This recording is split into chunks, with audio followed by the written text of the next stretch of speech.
Welcome back my YouTube channel Faisal study point. आज की class बेहद ही महत्वपूर्ण होने वाली है और आज की क्लास लास्ट मिनट क्लास होगी। रिवीजन के लिए बेहतरीन क्लास है। आपके जो प्रीवियस क्वेश्चंस आपने याद किए हैं या नहीं भी याद किए हैं और जो पिछले एग्जाम में बोर्ड्स एग्जाम में पूछे गए हैं वो क्वेश्चन आपके लिए आज हम लेकर आए हैं। तो आज की क्लास बिना देर किए स्टार्ट करते हैं। क्वेश्चन नंबर 1 से शुरू करेंगे हम। इस क्लास में टोटल 30 क्वेश्चन है। तो क्वेश्चन नंबर 1 है, सूरदास किस काल के कवि थे? पहला ऑप्शन है आदिकाल, दूसरा भक्तिकाल, तीसरा रीतिकाल है और चौथा ऑप्शन है इसमें आधुनिक काल। तो इस क्वेश्चन का राइट आंसर होना चाहिए क्वेश्चन का एक का बी, भक्तिकाल। तो सूरदास भक्तिकाल के कवि थे। क्वेश्चन नंबर 2, रामधारी सिंह दिनकर को किस उपनाम से जाना जाता है? पहला ऑप्शन है राष्ट्रकवि, दूसरा है जनकवि, तीसरा ऑप्शन है महाकवि और लास्ट ऑप्शन है कविराज। अगर आपके क्वेश्चंस इनका किसी का भी आंसर आपके याद है तो आप जरूर कमेंट कर सकते हैं, अपना आंसर बता सकते हैं हमें कमेंट बॉक्स में। तो 2 का राइट आंसर हो जाएगा ऑप्शन राष्ट्रकवि। रामधारी सिंह दिनकर को किस उपनाम से जाना जाता था? राष्ट्रकवि के नाम से। क्वेश्चन नंबर 3, कबीर किस संप्रदाय से जुड़े थे?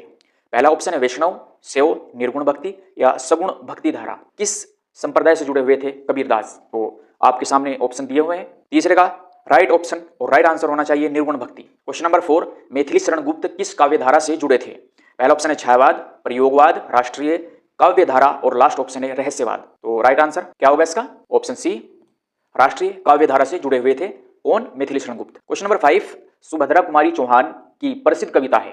पहला ऑप्शन है झांसी की रानी, दूसरा मधुशाला, कामायनी या फिर साकेत। कौन सा आंसर राइट होना चाहिए? और ये बहुत ही इंपॉर्टेंट क्वेश्चन है। ऑप्शन ए का राइट है, सुभद्रा कुमारी चौहान की जो प्रसिद्ध कविता है वो झांसी की रानी है। क्वेश्चन नंबर 6, जयशंकर प्रसाद किस काव्यधारा के प्रमुख कवि थे? भक्तिकाल, रीतिकाल, छायावाद और लास्ट ऑप्शन है प्रगतिवाद। इस क्वेश्चन का राइट आंसर हो जाएगा छायावाद। जयशंकर प्रसाद किस काव्यधारा कवि थे? छायावाद के। हरिवंश राय बच्चन की प्रसिद्ध कृति है या हरिवंश राय बच्चन की प्रसिद्ध रचना है?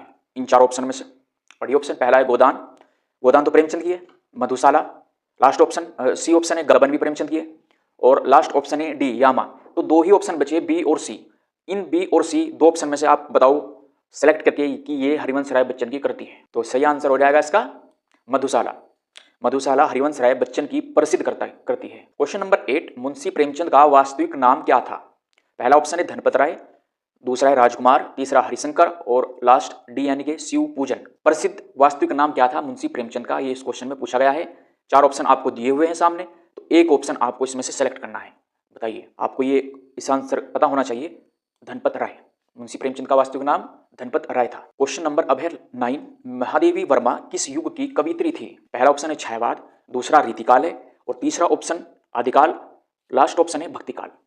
आपको ये बहुत ही अच्छे से याद होगा, क्लास 9, 10 से पढ़ते आ रहे हैं इसे हम। तो इस क्वेश्चन का राइट आंसर हो जाएगा ऑप्शन छायावाद। छायावाद युग की कवित्री थी महादेवी वर्मा। क्वेश्चन नंबर 10 है, तुलसीदास की प्रसिद्ध रचना है। ये मोस्ट फेमस रचना है तुलसीदास की, आप सभी को पता होगा। कोई 100 में से 1-2 बच्चा ऐसा होगा जिसे इस रचना का ना पता हो।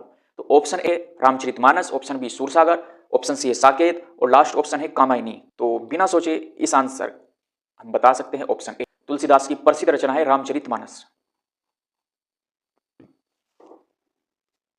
क्वेश्चन नंबर 11, कबीर का जन्म स्थान माना जाता है, यानी कि कबीर का जन्म कहां हुआ था? बेसिकली ये पूछा गया है इस क्वेश्चन के अंदर। पहला ऑप्शन है काशी, प्रयाग यानी कि प्रयागराज में, या अयोध्या या फिर मथुरा। कौन सा? आपने जीवन परिचय याद किया ही होगा, इसका आपको पता होगा। तो इस क्वेश्चन का आंसर हो जाएगा ऑप्शन ए, कबीर का जन्म काशी में हुआ था।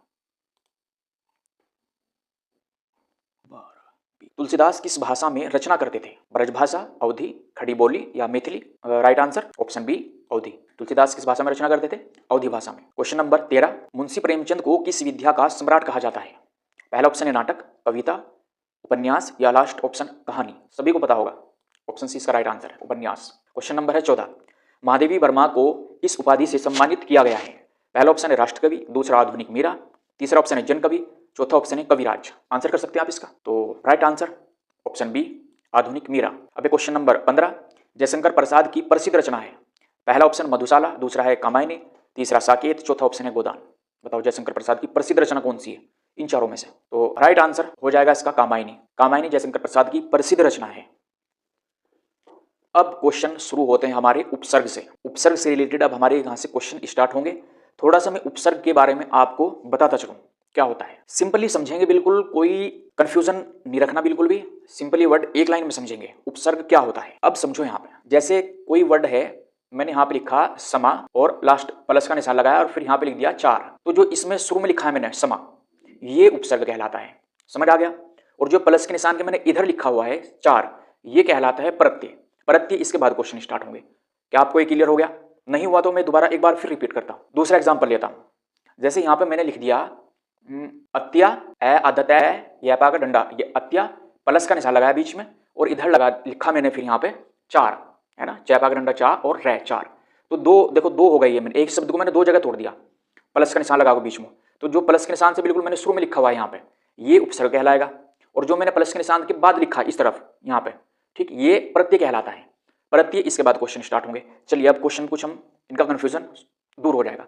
तो पहला सवाल है इसमें किसके लिए? उपसर्ग के लिए, यानी कि क्वेश्चन नंबर 16 है। वर्ड है हमारे पास में उपसर्ग है, केवल ये जो वर्ड लिखा हुआ ना अत्यंत, और यहाँ पे देखो ये इन्वर्टेड लगे हुए कोमा, यानी कि इस अत्यंत में हमें बताना है कि इसमें उपसर्ग क्या है। चार ऑप्शन नीचे दिए हुए हैं, अति, अंत या फिर तय। कौन सा ऑप्शन राइट होना चाहिए? अभी बताया मैंने, जो शुरू में वर्ड लगता है, जो शुरू में लगेगा वो उपसर्ग कहलाता है। तो इन चारों में से इसका शुरू का बताओ कौन सा आया हुआ इनमें से। तो इसका आंसर हो जाएगा, देखो इन क्वेश्चनों को बहुत ही अच्छे से आप याद रखियो, इसका आंसर होगा बी, अति। ठीक है, देखो ये लिखा है ना अत्यंत, तो अति आएगा, है ना, छोटी की मात्रा तय को, तो अति शुरू में, ये दो वर्ड से जुड़ के बना हुआ है, अति प्लस यत। ठीक है, हाँ, तो ध्यान रखना है। तो देखो ये शुरू में जो ना शुरू वाला आया, मैंने पहले बताया था, जो भी शुरू वाला होगा वो उपसर्ग में आता है। नेक्स्ट क्वेश्चन में और क्लियर होगा डाउट। अब क्वेश्चन है 17, पूछा गया है कि निर्दोष इस शब्द में उपसर्ग बताओ क्या है, यानी कि यहाँ शुरू में आना चाहिए। तो नी पहला ऑप्शन है, निर, फिर तीसरा ऑप्शन दोष है और लास्ट ऑप्शन न। क्या होना चाहिए? 17 का बी। देखो यहाँ पे नी, नैप छोटी मात्रा नी, ये तो आना बिल्कुल, और ये जो इसके ऊपर लगा हुआ है यहाँ पे आधार है ना, तो ये निर आएगा स्टार्टिंग में, तो यही निर क्या कहलाएगा? इसका उपसर्ग कहलाएगा। तो इस क्वेश्चन का राइट आंसर हो जाएगा ऑप्शन बी, निर। ठीक है, निर्दोष में उपसर्ग क्या है?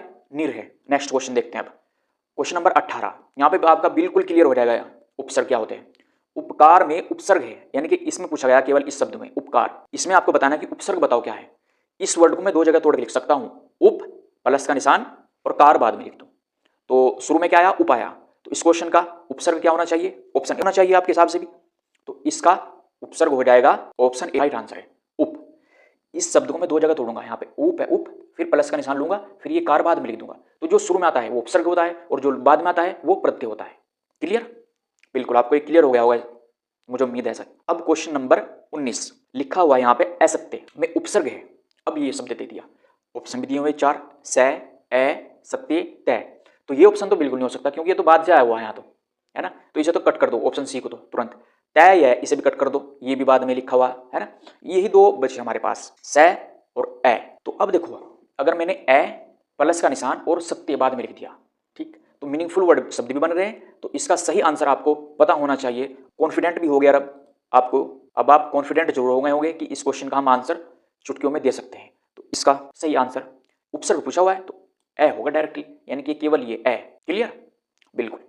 अब क्वेश्चन नंबर है 20, पूछा गया कि जो प्रवेश है, प्रवेश शब्द, इसमें उपसर्ग बताओ क्या होगा। देखो पैर है, पैर में अधर है, पर प्लस का निशान लगा दो तो वेश अलग कर देंगे, तो 20 का राइट ऑप्शन बताओ चारों में से क्या होगा। अब आप तुरंत इसका आंसर दे सकते हो, इसका आंसर हो जाएगा ऑप्शन बी, ये शुरू वाला बिल्कुल। पर बताओ क्वेश्चन नंबर 21 का क्या आंसर होना चाहिए। अनुचित में उपसर्ग है, ऑप्शन ए अनुचित, उचित, कौन सा ऑप्शन है? उपसर्ग पूछा है, ध्यान रखना है। इस शब्द को दो जगह तोड़ दो, ध्यान रखना है कि उनमें से मीनिंगफुल जरूर बनना चाहिए, ऐसा नहीं कि कुछ भी हमने कहीं से भी उठा के इसे अलग कर दिया, नहीं, ऐसा नहीं होता। तो आपको पता भी होगा और आप आसानी से इसका आंसर देंगे। देखो अनु प्लस निशान और ये चित हमने अलग कर दिया, तो उपसर्ग पूछा है तो शुरू वाला हम बताएंगे, तो ऑप्शन बी राइट आंसर हो जाएगा इसका। बस ये तो क्वेश्चन नंबर 22। अब दुर्भाग्य में उपसर्ग है, दुर्भाग्य है, इसमें उपसर्ग बताना है, यानी कि शुरू वाला बिल्कुल। पहला ऑप्शन दूर, भाग्य और भर, क्या होना चाहिए चारों में से? आप जल्दी से आंसर करो इसका आंसर आ जाएगा 20 बी, यानी कि दूर, दू और ये ऊपर जो रह लगा हुआ है ये दूर, ये ऑप्शन है इसका राइट। अब क्वेश्चन नंबर 23 है, ये मैंने आपके लिए होमवर्क के लिए रखा है, आप इस क्वेश्चन का आंसर कमेंट में जरूर करें। इन चार ऑप्शन में से क्या होगा? पराजय में उपसर्ग है, ठीक, ये शब्द है, इसे दो जगह आपको तोड़ना है और फिर मीनिंगफुल अगर बन गया तो शुरू वाला जो भी होगा इन चार ऑप्शन में से वो क्या आंसर इसका होना चाहिए, जरूर आप कमेंट आपको जरूर करना है इस क्वेश्चन का आंसर। नेक्स्ट क्वेश्चन देखते हैं, क्वेश्चन नंबर 24, और अब शुरू होता है हमारा भाग 3 यानी कि प्रत्यय वाले क्वेश्चन। ठीक, प्रत्यय क्या होता है मैंने पहले समझाया, कोई भी शब्द होगा उसे हम दो जगह तोड़ेंगे, जो बाद वाला होगा वो प्रत्यय कहलाता है। और जो शुरू वाला होता है वो उपसर्ग वाले क्वेश्चन हमने ऊपर पढ़ लिए। तो अब है नंबर प्रत्यय पढ़ने का। क्वेश्चन नंबर 24, पहला प्रश्न पढ़ते हैं अब इसका। मित्रता में प्रत्यय है, ठीक है, तो मित्र प्लस का निशान ता, ऐसे लिख देंगे हम इसे दो जगह तोड़ के। तो ऑप्शन दिए हुए हैं, पहला ऑप्शन है ता, तरे, मी, रता। कौन सा आंसर होना चाहिए? 24 का आंसर हो जाएगा ता। सिंपल सा है बिल्कुल, बस आपको कंफ्यूजन नहीं होना चाहिए प्रत्यय और उपसर्ग में, इसे आपको जरूर याद रखना है। 25वां क्वेश्चन है, सुंदरता में प्रत्यय है। प्रत्यय मतलब बाद वाले पूछा है कि ये चार ऑप्शन है, इसमें बाद में क्या सही आता है। दर, ता, रता, सु। सुंदर प्लस का निशान ता, बाद में लिखेंगे। तो राइट आंसर क्या है इसका, क्योंकि प्रत्यय पूछा है लास्ट वाला होगा, तो वो आएगा आंसर इसका ता। ऑप्शन बी राइट आंसर इसका, ये रहा इसका राइट आंसर बी। अब क्वेश्चन नंबर है 26, लिखाई में प्रत्यय है। एक शब्द है लिखाई, उसमें प्रत्यय पूछा है। अगेन फिर मैं रिपीट कर रहा हूं दोबारा, शब्द को दो जगह तोड़ेंगे, बीच में प्लस का साइन लगा लेंगे अपने अकॉर्डिंग समझने के लिए। जो बाद वाला पोर्शन होगा उसका वो प्रत्यय कहलाता है। चलिए, तो पहला ऑप्शन है बड़ी ई, फिर है आई, खा, और लास्ट ऑप्शन है लाई। तो यहाँ पे हम देखेंगे, देखो मैं आपको इसे समझाता हूँ। ये इसके साथ ख के साथ एक डंडा लगा हुआ है, ये क्या है, आ है। तो यहाँ से समय लिख प्लस का निशान आ और बड़ी ई आई।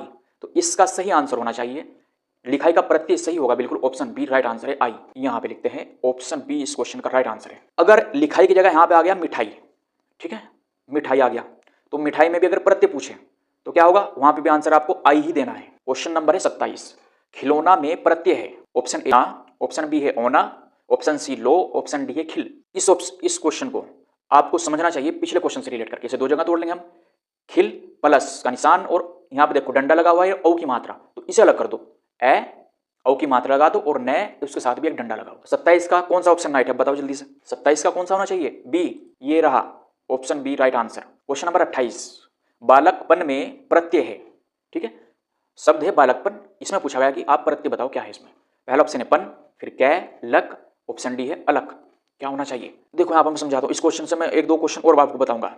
बालक प्लस का निशान और पै नैपन अलग कर दो, तो प्रत्यय पूछा है मतलब लास्ट वाला पोर्शन बता दो। क्या आंसर हो गया इसका, ऑप्शन पन। चलिए इसका आंसर पहले मैं टिक करता हूँ, ऑप्शन बालकपन। अब इसी की जगह अगर क्वेश्चन आपके पास आ गया कि बचपन लिखो, बचपन में प्रत्यय बताओ, तो बच प्लस का निशान पै नैपन, तो इसमें प्रत्यय क्या होगा, पन ही होगा बचपन में भी। आई होप के आपको ये क्वेश्चन जरूर समझ आए होंगे। अगर ना समझ आए तो इस क्लास को एक दो बार और रिवीजन मोड पे जरूर देखना, रिपीट करना और डिटेल के साथ समझ कर पढ़ना, आपको ये क्वेश्चन क्लियर हो जाएंगे बिल्कुल, और आएंगे जरूर बोर्ड एग्जाम में, चाहे सीबीएसई हो या यूपी बोर्ड का। क्वेश्चन नंबर 29, मानवता में प्रत्यय है, तो मानव प्लस ता अलग कर देंगे, तो राइट आंसर ऑप्शन 29 का आंसर होना चाहिए। ये टिक करते हैं हम यहाँ पर, क्लियर। अब लास्ट क्वेश्चन है आज क्लास का, क्वेश्चन नंबर 30, मीठापन में प्रत्यय है, ठीक, तो मीठा यहाँ तक प्लस का साइन लगाएंगे बीच में और पै न पन ये अलग, प्रत्यय हमेशा लास्ट वाला पार्ट आता है, तो पन इसका सही आंसर हो जाएगा 30 का एक। तो 30 का आंसर हो गया आज क्लास का लास्ट क्वेश्चन था। मुझे उम्मीद है कि आपको ये 30 क्वेश्चन अच्छे से समझ आ गए होंगे। नहीं समझ आए हो तो आप इस क्लास को 2-3 बार जरूर देखना, समझ कर आपको समझ आ जाएगा। हमने इस क्लास में बहुत अच्छे से आपको मेहनत के साथ में डिटेल में समझाया हर एक क्वेश्चन को, और ये क्वेश्चंस हिंदी के मोस्ट इंपोर्टेंट क्वेश्चन है। इन क्वेश्चन से आपको जरूर एग्जाम में देखने को मिलेंगे आपकी, जिससे परसेंटेज भी अच्छी बन जाएगी। तो मिलेंगे हम नेक्स्ट वीडियो में। Thanks for watching.